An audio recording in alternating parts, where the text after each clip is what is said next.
मन करे मन करे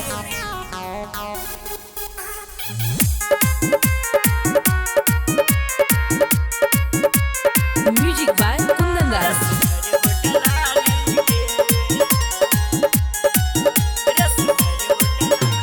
लगे हैं हसीने छौड़ी डबल कर मसीने तू ही रूपवा के रानी गे। लगे हैं हसीने छौड़ी डबल कर मसीने तू ही रूपवा के रानी गे। मन करेले मन करेले मन करेले तनी सा चुमली का रस भरे होटलाली के। मन करेले तनी सा चुमली का रस भरे होटलाली के। लगे हैं हसीन छौड़ी डबल कर मसीन तू ही रूपवा के रानी गे। लगे हैं हसीन छौड़ी डबल कर मसीन तू ही रूपवा के रानी गे।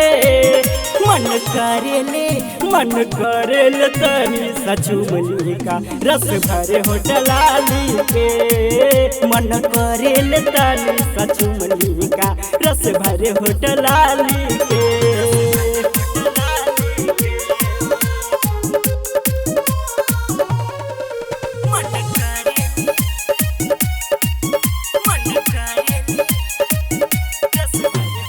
पतली कमर लच लच लच लच के करल बात हंस हंस के।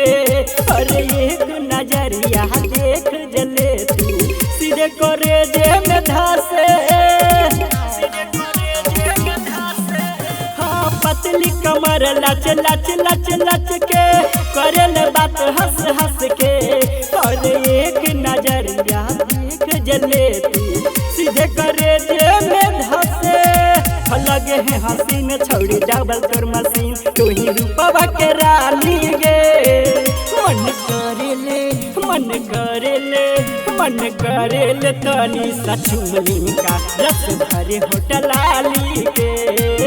मन करेले तनी सा चुमली का रस भरे होटलाली के।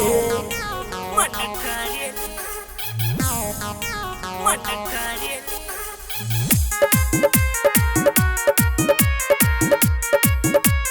Music by Kundan Das.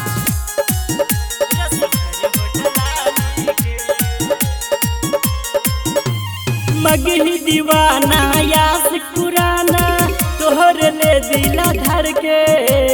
सटनी जब तोहरा में तो लागलू जान भर के। मगही दीवाना यास पुराना तोहर ले दिला धर के। सटनी जब तोहरा में तो लागलू जान भर के। दीपक देवी लाल सुनील कहियो खाली रे। मन करे कि तनी सा चुमली का रस भरे होटलाली के।